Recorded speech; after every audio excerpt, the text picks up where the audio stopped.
பிரஜ்வல் ரேவண்ணா ஆபாச வீடியோ விவகாரத்தில் கோபத்தை வெளிப்படுத்திய அமித்ஷாவுக்கு நன்றி கூறியுள்ள கர்நாடக முதலமைச்சர் சித்தராமையா பெண்கள் பாதுகாப்பு விவகாரத்தில் பாஜகவின் நிலைப்பாடு குறித்து விமர்சனம் செய்துள்ளார்.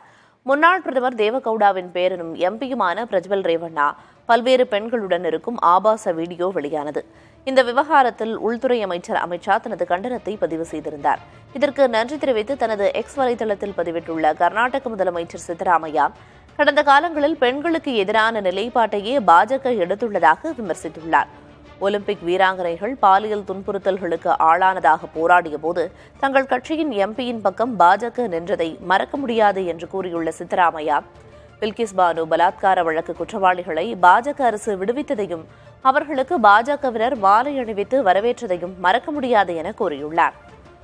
உன்னாவ் சிறுமி பலாத்கார கொலை, ஹத்ராஸ் பாலியல் வன்கொடுமை வழக்கு குற்றவாளிகளை பாதுகாத்தது, மணிப்பூரில் ஆடைகளை களைந்து பெண்களை கொடுமைப்படுத்திய விவகாரங்களில் பாஜக அரசு கண்ணை மூடிக்கொண்டதை மறக்க முடியுமா என்றும் தனது எக்ஸ் வலைதளத்தில் பதிவிட்டுள்ளார்.